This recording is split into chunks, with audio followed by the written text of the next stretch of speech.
எல்லோருக்கும் வணக்கம். இதிலிருந்து நன்றி சொல்லலாம் வரல. நான் எல்லாம் நன்றி சொல்லிவிட்டு மாப்பிள்ளை பொண்ணை மறந்துடுவோம். நம்ம படம் பேர் அன்பே டயானா. 17 ஜூலை 26 வருது. மறக்காமல் பாருங்கள். ஓகேங்களா? படத்தை பற்றி யாருமே சொல்லலை. நன்றி அறிவிப்பு, நன்றி ரொம்ப முக்கியம். ஆனால் அது உங்கள் சக்ஸஸ் மீட்டில் நீங்கள் சொல்லணும். அதுதான் நான் ஆசைப்பட்றேன். கண்டிப்பாக சொல்லுவீங்க. இந்த படம் பெரிய வெற்றி அடையும். ஏன்னா ட்ரெய்லர் பார்க்கும்போது அது இருந்தது. அது சக்ஸஸ் மீட்டில் எல்லாருக்கும் நன்றியை சொல்லணும். இந்த படம் ஒரு அருமையான படமாக இருக்கும். ஏன்னா ட்ரெய்லர் பார்க்கும்போது எனக்கு படம் பார்க்கல, ட்ரெய்லர் பார்க்கும்போது அவ்வளோ கலர்ஃபுல்லாக இருந்தது. ஏன்னா இந்த படம் இதுன்னு சொல்லி கூப்பிடவே இல்லை. சார் ஒரு ஃபங்க்ஷன் இருக்குன்னு தான் சொன்னார் சரவணன் சார். மதுரையில் இருக்கீங்களா, சென்னையில் இருக்கீங்களா? சென்னையில் இருக்கேன், ஷூட்டிங் வந்திருக்கேன் அப்படின்னு. அதுக்கப்புறம் சார் ஒரு ஃபங்க்ஷனாக என்ன ஃபங்க்ஷன்லாம் சொல்ல, சார் ஒரு ஃபங்க்ஷன் இருக்குது வாங்கினார். இங்கே வந்து பார்த்தோம்னா தான் அன்பே ஃபங்க்ஷனுக்கு கூப்பிட்ருக்கா. நான் யுவராஜ் சொன்னேன், நீங்கள் எனக்கும் தெரியாது நீங்கள் வர்றது அப்படின்னாரு. அவர் கூப்பிட்டாரு. வந்த பிறகு தான் தெரியுது அவரும் ஒரு ப்ரொடியூசராக இதில் இருக்காருன்ட்டு. தெளிவாக காசு போடல அப்படின்னு சொல்கிறாரு. காசு போட்டால் மட்டும் ப்ரொடியூசர் இல்லை, மூளையும் உழைப்பும் போட்டாலும் ப்ரொடியூசர் தான். அதனால் நீங்கள் ஒதுங்கவே கூடாது. ஏன்னா $1 மில்லியன் இந்த படம் வெற்றி பெற்று மில்லியன் கணக்காக வரும். அவங்களுக்கு ஷேர் கொடுத்துடணும் மேடம், சத்யா மேடம். சரவணுக்கு இந்த படத்தில் அவர் காசு கொடுக்கணும். அது நீங்கள் தான் வாங்கி தரணும். $1 மில்லியன் வரணும், வாங்கணும். ஸோ நீங்களும் ப்ரொடியூசர் தான். அதனால் நான் உங்களுக்கு சப்போர்ட்டாக தான் இப்போ பேசுகிறேன். படம் நல்லா வெற்றி பெறும். நல்ல காசு வந்து உங்களுக்கும் இந்த படத்தில் ஒரு ப்ரொடியூசராக சம்பாதிக்கணும் அப்படின்றது ஒன்று. டைரக்டர் பாரி ஜமா அப்படின்ற ஒரு படம் எடுத்தார். ஒரு அருமையான படம். அதெல்லாம் நிறைய பேர் பார்த்துருக்க மாட்டீங்க. அதை அவருக்கே சொல்லுவார். அந்த படம் நான் பார்த்துட்டேன். உங்களுக்கு ஒரு ஆறுதல் பரிசு. அந்த படம் நான் பார்த்துட்டேன். அருமையான படம். அதில் வந்து அவ்வளோ ஒரு அந்த வேஷம் போட்டுட்டு ஒரு ஆட்டம் ஆடுவார். அந்த ஆடி கை எதுலையுமே ஊண்டாமல் சடக்குன்னு உட்காருவார். அது எவ்வளோ கஷ்டம் தெரியுமா? அப்படி எந்த கையும் ஊண்டாமல் அந்த டான்ஸ் பண்ணிவிட்டு அப்படி உட்கார்ற அந்த அந்த ஆட்டம் வந்து ரொம்ப சிறப்பாக இருந்தது. ஒவ்வொரு சீனும் சொல்லலாம். அவருடைய அந்த வேஷம் போட்டது, அது பெண் வேஷம் போட்டது. ஆனால் அந்த படம் யாரும் பார்க்கல.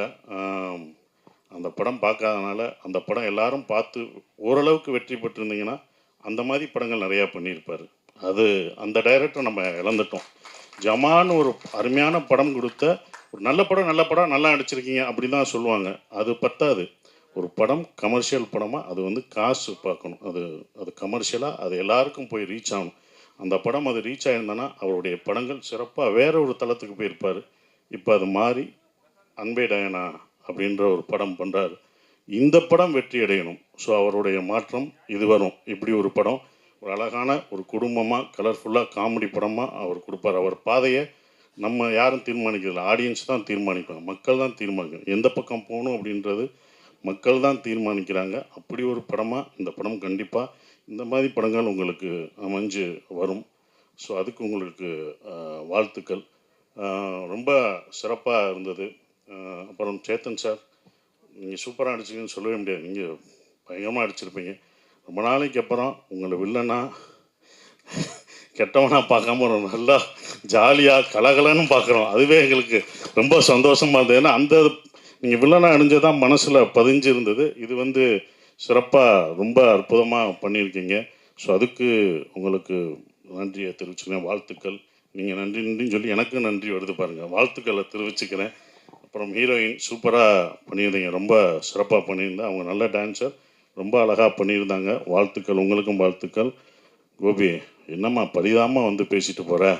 நீ ஏறினோடனே 2 காமெடி பீஸை தள்ளி விடுவேன், ரொம்ப ஜாலியாக பேசுவேன். ஏன் சுதாகர் இருந்தால் தான் பண்ணுவியா? உடம்பு சரியில்லையா?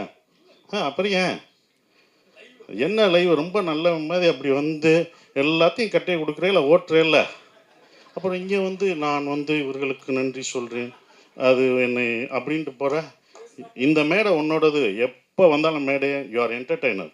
நீங்கள் இதை என்டர்டெய்னராக வச்சுருக்கணும். சூப்பர் என்டர்டெயின்மெண்ட் பண்ணணும். எந்த மேடையும் சீரியஸாக இருக்கிற கோபி எங்களுக்கு வேணாம். கோபி குண்டாக தான் இருக்கணும். ஒல்லியாக இருந்தால் நல்லா இருக்காது. சாரி. அதனால் சிறப்பாக பண்ணுங்க. ஏன் அவர் வேணுமா? அவனுக்கு ஜோடி வேணுமா? சிறப்பாக. உங்களுக்கும் வாழ்த்துக்கள். ரொம்ப அற்புதமாக பண்ணுங்க. மியூசிக் டைரக்டருக்கு அருமையான பாடல்கள் இருந்தது. ரொம்ப சந்தோஷம். சரவணன் சார், காசை வாங்கிடணும். ஏமாந்துட்டு வந்தீங்க, அவ்வளோதான். நான் அங்கேயே நிற்பேன். மேடம் நீங்கள் தான் அதுக்கு சாட்சி.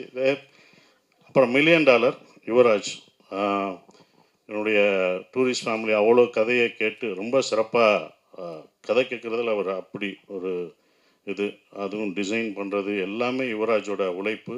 ஸோ யுவராஜுக்கு வாழ்த்துக்கள். அடுத்து ஹீரோ அப்புறம் கேள்விப்பட்டேன், ஏதோ ட்ரைனிங்லாம் போயிட்டுருக்கியாம்ல, கேரளா வரைக்கும் நியூஸ் வருது அப்படின்னாங்க, அதுக்கு வாழ்த்துக்கள். அடுத்து ஏன்னா எல்லாரையும் எத்தனை நாள் தான் நீயும் ப்ரொடியூஸ் பண்ணி எங்களெல்லாம் நடிக்க வச்சுக்கிட்டு இருப்ப, இவங்களை நடிக்க வைக்கிறதுக்கு பாரு ஒன்றையும் என்னையும் தான் நம்ம நடிக்க வைக்கிறதுக்கு இவங்களை கேட்டு இவங்களுக்கு நான் சொல்லி நீ இந்த ட்ரெஸ்ஸை போடு, இந்த காஸ்டியூம் போடுங்க, நானே அந்த காஸ்டியூமை போட்டு வந்து நானே நடிச்சிடறேன்டா போங்கடா அப்படின்றதுக்கு வந்துட்டார். ஸோ என்னை இயக்கிய டைரக்டரு ஒருத்தர் அங்கிட்டு ஹீரோ ஆகிட்டான், இங்கிட்டு ப்ரொடியூசர் ஹீரோ ஆகிட்டீங்க, இன்னொரு ப்ரொடியூசர் இருக்கான் மகேஷ் சார். கம்பெனியில் அடுத்த படம் பண்ணுறேன்னு வந்து வாக்கு கொடுத்துருக்கீங்க, நான் எங்கே வெளில போய் ஹீரோ தேடுறது? இயக்குனர் அங்கே இருக்காரு, இவங்க புக்கை கொடுக்க மாட்டாங்க, ஸ்கிரிப்டை கேட்டால் தர மாட்டாங்க. சார் வந்து டேட்டு கொடுத்துட்டு போயிட்டாப்ல, நான் வெளிலலாம் எங்கேயும் யாரை வச்சு பண்ணல சார், உங்களை வச்சு தான் படம் பண்ணுறேன், நீங்கள் சீக்கிரமாக வந்து நடிச்சு கேள்விப்பட்டேன். கேரளா வர நீ போனது ட்ரைனிங் இந்தா பாருங்க, போனது எனக்கு கேரளாவில் சொன்னாங்க, ட்ரைனிங்க்கு போகிறேன்ட்டு கேரளாவில் சொன்னாங்க. ரொம்ப வாழ்த்துக்கள், இருந்தாலும் வாழ்த்துக்கள் சொல்கிறேன். சுதர்சன், நாங்கள் கூட எப்போயா தாண்டா அந்த படத்தில் $1 மில்லியன் நடப்போம், $1 மில்லியன் செட் ப்ராப்பர்ட்டியாகவே ஆகிட்டான், எல்லா படத்துலையும் வர்றான் அவன். வாழ்த்துக்கள். டீச்சராக வந்து அந்த படத்தில் இதில் ஒன்று இருக்க வாழ்த்துக்கள். ரொம்ப சந்தோஷமாக இருக்குது உன்னுடைய வளர்ச்சி, ரொம்ப சந்தோஷம், நன்றி. குறிப்பாக அந்த book release, Saravanan sir book ரிலீஸுக்கு நாங்களாம் இவ்வளோ பண்ணியிருக்கோம்னு சொல்லிவிட்டு நீ காம்பேர் பண்ண, அது காசே வேணாம் சார், நான் அந்த இதுக்கு ஏதாவது பண்ணுறேன்னு சொன்னேன்ல, டச் மை ஹார்ட், ரொம்ப நன்றி. ஆனால் அந்த புக் ரிலீஸ் அப்போ அவர் வந்தப்போ எல்லாம் இவ்வளோ கான்ட்ரிபியூட் பண்ணியிருக்கேன், நான் சரவணன் சாருக்கு எதாவது பண்ணணுன்ட்டு, எனக்கு காசே வேணாம் சார், நான் வந்து இது பண்ணுறேன் அப்படின்னா கஷ்டப்பட்டு முன்னேறி வர்றான். எதுவுமே வேணான்னு சொன்னதுக்கு நன்றி, நான் இங்கே தெரிவிச்சுக்கிறேன். ரொம்ப நன்றி, நீ சிறப்பாக வரணும் அப்படின்றது இது. எல்லாருக்கும் நன்றி. யுவராஜ், உங்களுக்கு தம்பி, உன் பாட்டு நீ பாடுவேன்னு நினச்சேன், இன்றைக்கி உன் பாட்டு பாடினா ரொம்ப நல்லாயிருக்கும், ரொம்ப சிறப்பு. அண்ணே நாகராஜனே ரொம்ப வாழ்த்துக்கள், எல்லாருக்கும் வாழ்த்துக்கள் சொல்கிறேன். யாரையும் விட்டுருந்தாலும் மன்னிச்சுக்கோங்க. இந்த படம் வந்து தேட்டரில் எல்லோரும் பாருங்கள், சிறப்பாக இருக்கும். பாரி, நீங்கள் வருத்தப்படாதீங்க, ஜமா தோல்வி அடைஞ்சது வருத்தப்படலாம், இந்த படம் சூப்பர் ஹிட் ஆகும். அதுக்கான எல்லா பாசிட்டிவிட்டியும் தெரியுது. ஏன்னா அவ்வளோ உழைப்பு போட்டிருக்கீங்க, இந்த மாதிரி படங்கள் ஜெயிக்கணும் அப்படின்ற ஒரு விஷயத்தை நான் சொல்கிறேன். மேடம், இன்னொன்று கோரிக்கை, நீங்கள் வந்து அங்கங்கே நான் கோரிக்கை வச்சுருவேன், அது என்னோடய பழக்கம்.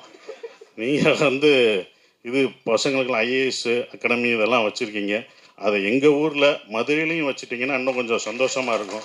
ஏன்னா தேனி, உசிலம்பட்டி இங்கே மக்கள்லாம் வந்து இங்கே வந்து படிக்க வேண்டியதாக இருக்குது. ஏன்னா அங்கே உள்ள கிராமங்கள் மக்கள், நீங்கள் மதுரையில் ஒன்று ஆரம்பிச்சிங்கன்னா அங்கே ஒன்று இது இருக்கும். எப்படி சினிமாவுக்கு ஒன்று பண்ணுறீங்க, ஐஏஎஸ் அகாடமி பண்ணுறீங்களோ அதே மாதிரி ஏதாவது சொல்கிறீங்களா? ஓகே, வாங்க கோரிக்கையை நிறைவேற்றிங்கன்னா இதோட என்ன, அன்றைக்கி நான் வந்து இப்போனா நான் விடிய உட்காந்துருப்பேனே.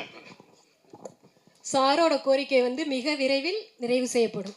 ரொம்ப நன்றி. அது சார் டேட்டு கொடுத்தாருன்னா கண்டிப்பாக உடனே செஞ்சுருவோம். நான் அதுக்கு பண்ணுறேன், படிப்பு தான், ஏன்னா படிப்பு ரொம்ப முக்கியம். அந்த அவசியத்தை படமாகவும் சொல்லிட்டோம்மா, அதனால் ரொம்ப நன்றி மேடம்.